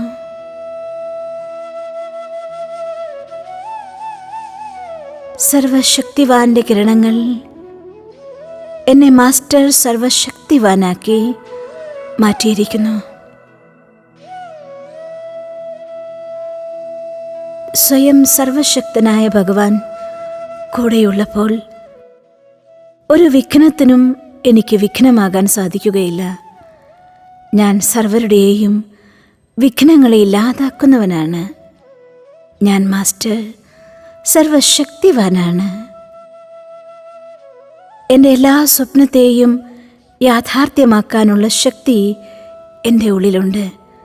ഞാൻ മാസ്റ്റർ സർവശക്തിവാനാണ്. ഏത് കർമ്മവും പ്രായോഗികമാക്കാനുള്ള അറിവും എൻ്റെ ഉള്ളിലുണ്ട്. ഞാൻ മാസ്റ്റർ ജ്ഞാനസൂര്യനാണ്. ജന്മജന്മാന്തരത്തിൻ്റെ അനുഭവം എൻ്റെ ഉപബോധ മനസ്സിൽ ഉറങ്ങിക്കിടപ്പുണ്ട്. ഞാൻ ജ്ഞാനത്തിൻ്റെ സ്വരൂപമാണ്. ഞാൻ മാസ്റ്റർ സർവശക്തിവാനാണ്. ഞാൻ ഒരിക്കലും ഒറ്റയ്ക്കല്ല. ഈ പ്രപഞ്ചവും സ്വയം സൃഷ്ടാവും എൻ്റെ കൂടെയുണ്ട്. ഞാൻ മാസ്റ്റർ സർവശക്തിവാനാണ്. ഈ പ്രപഞ്ചത്തിലെ സർവ നല്ല ആത്മാക്കളുടെയും പോസിറ്റീവ് വൈബ്രേഷൻ അതെന്നിലേക്ക് ഒഴുകിയെത്തുന്നുണ്ട്. ഞാൻ മാസ്റ്റർ സർവശക്തിവാനാണ്. സങ്കല്പത്തെ സത്യമാക്കാനുള്ള ശക്തി ആത്മാവായ എൻ്റെ വരദാനമാണ്. ഞാൻ മാസ്റ്റർ സർവശക്തിവാനാണ്. സർവശക്തിവാന്റെ കിരണങ്ങൾ എന്നിൽ നിറഞ്ഞ് എൻ്റെ ശരീരത്തിലാകെ വ്യാപിച്ച് എനിക്ക് ചുറ്റും ഒരു പ്രഭാമണ്ഡലമായി മാറിയിരിക്കുന്നു. ശീതളമായ ഒരു പ്രകാശത്തിൻ്റെ കോട്ടയിലെന്ന പോലെ ഞാൻ വളരെ സുരക്ഷിതനാണ്. പ്രഭുവിൻ്റെ പ്രകാശകരങ്ങളാൽ സുരക്ഷിതമായ വ്യക്തിയാണ്. ഞാൻ മാസ്റ്റർ സർവശക്തിവാനാണ്. ഞാൻ മാസ്റ്റർ സർവശക്തിവാനാണ്. സഫലത എൻ്റെ ജന്മസിദ്ധ അധികാരമാണ്. ഞാൻ ഈശ്വരൻ്റെ സന്താനമാണ്. മാസ്റ്റർ സർവശക്തിവാനാണ്. ഇന്ന് ഇത്തരത്തിൽ എത്ര തവണ സാധിക്കുന്നുവോ അത്ര തവണ ഹൈ പോസിറ്റീവായിരിക്കുന്ന തോട്ട്സ് നമ്മുടെ ഉള്ളിൽ ക്രിയേറ്റ് ചെയ്തിട്ടുണ്ടായിരിക്കണം. ഒരു വിധത്തിലുള്ള ബ്ലോക്കുകൾക്കും നമ്മളെ തടയാനാവില്ല. സാമ്പത്തികമാണെങ്കിലും ശാരീരികമാണെങ്കിലും സമ്പത്തികമാണെങ്കിലും എല്ലാ ബ്ലോക്കുകളും ഈശ്വരൻ്റെ പ്രകാശത്താൽ ഭസ്മമാകുന്നതാണ്. അതുകൊണ്ട് സമ്പൂർണ്ണ വിജയികളാകാൻ ഞാൻ വിജയിയാണ്. മാസ്റ്റർ സർവശക്തിവാനാണ്. സഫലത എൻ്റെ ജന്മസിദ്ധ അധികാരമാണ്.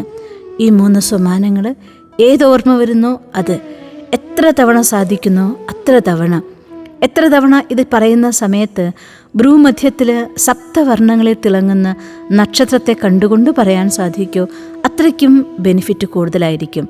അതുകൊണ്ട് മാക്സിമം റിപ്പീറ്റ് ചെയ്യണം, മാക്സിമം എക്സ്പീരിയൻസ് ചെയ്യണം. ഇന്ന് നമ്മുടെ ഡ്രീമിനെ പൂർണ്ണമായും നമ്മളിലേക്ക് അട്രാക്റ്റ് ചെയ്യുന്ന ദിവസമാണ്. ജീവിതത്തിലെ മാറ്റങ്ങൾ മാറിക്കൊണ്ടിരിക്കുകയാണ്. അതുകൊണ്ട് പൂർണ്ണ വിജയത്തിനായി ഈശ്വരൻ്റെ ബ്ലെസ്സിങ് എപ്പോഴും നിങ്ങളുടെ കൂടെ ഉണ്ടാവട്ടെ.